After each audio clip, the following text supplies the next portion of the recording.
Hi and welcome back to my channel, and in this video we're going to be talking about what to do if you get stuck in a CIC rut and you're not getting any funding and you just don't know what to do. So before I jump into that, please hit the subscribe button for everything to do with CICs and grant funding, and jump over to my website where I've got a membership. So if you are struggling with your CIC, you can go over there, you can book some mentoring sessions with me.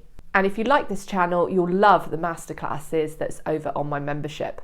So I'm guessing if you're watching this video, you may be a CIC that is struggling, you're stuck in a rut and you just don't know what to do.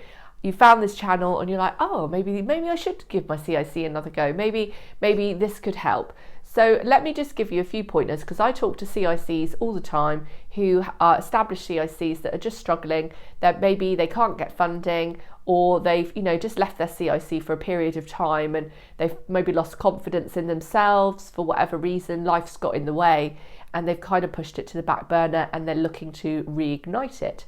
So you've come to the right place if you're in that position, because I help people like that all the time. Now, one of the most common things I think what happens is that people become disconnected to their communities. So they then struggle to be connected. And if you're not connected to the community that you want to serve, maybe like I said, you've ducked out for a period of time for whatever reason, or maybe you're new and you never really connected in the first place. Whatever the situation is the best thing to do is to get reconnected with your community. Find where your target group is and go and talk to them about what they would like you to do, what kind of project would be good for them, and how your CIC could serve them. Once you've established those connections with your community again, you can start to design a project with them. And that's what the funders want to see. They want to see that you're connecting with your community and that you're actually putting something into your community, and you're not just trying to take from the grant funding model. So they're going to expect you to really be doing some community work for free, some volunteer work. So the best thing to do if you are stuck in that rut is go and do some voluntary work in your community. Go and do a taster session. Go volunteer with a partner who organisation's already serving that community. Go and give your time and just see what's happened, and really communicate with people and see what kind of needs they have that you could then serve. And I promise you, if you do that, you're going to feel much better. Your confidence is going to rise. You're going to realise there's lots you can do for that community, and actually there's many ways you could design a project to help them. And then it's going to look so much better to your funders if they see that you've actually been doing voluntary work, or maybe you've done some awareness raising work, or you've done some fundraising work.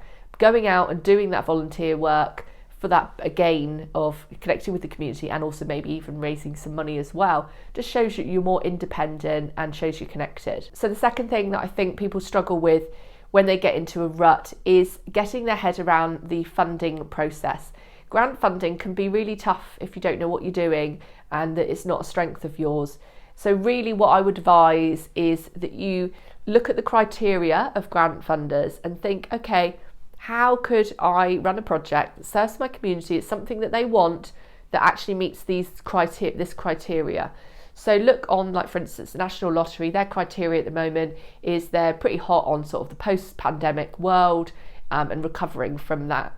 So think about how your priorities fit in with that.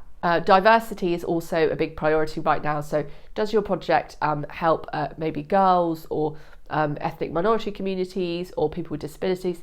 They're really wanting to connect people and communities and give people the best life potential, and give people the best life opportunities so they realise their potential. So around those criteria, around those sorts of priorities, how can you fit in?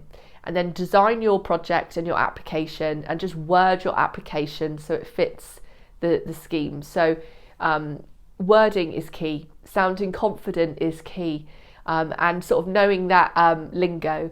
And like I said, the priority is that you look like you're serving your community. You're not just doing this for self-gain. So think about that when you write it, and how you structure it and how you budget it as well. And I've got lots of tips already on this channel about budgeting and how to write application forms. So go and check some of those out. Also, you may have been somebody who's got grant funding, but then there's a big gap and you don't know how to survive in between the grant fundings projects. And with this, what I advise, because this is the main third problem that I seem to see, that people are just not sustainable. They're not getting in another income. They're only relying on grant funding. And when you only rely on grant funding and that dries up, or you have a break in it, you're then left with nothing. So it is. So make sure that you bring into your CIC some other form of income. So that could be like maybe you start a paid membership, or you do some paid groups with more affluent people, or you sell some kind of product or services, or you do fundraisers. So bringing in that other kind of income into your CIC is really important to be sustainable. And that's why a lot of CICs, they get one lottery grant, and then they just sort of they get one lottery grant and then they just sort of kind of fizzle off, and they don't know what to do then. And you need to build a model that sort of climbs up. So you might get some lottery funding, and then you get some other income, and then you get another project funded, and you get some more independent income in, and you grow over time. You shouldn't just be, otherwise you're just going grant fund, nothing, and you're practically flatlining. So it's essential that you still think, okay, I'm still a business, I still need to earn income. So how can I do that? So those are my main tips on how you can revive your CIC if you're struggling. Again, getting a mentor like myself, or maybe linking in with other CICs in your area, or linking with some partners, going and having some chats, might just regain your confidence, boost you back up, get you some tips, get you motivated again to have another go at your CIC dream.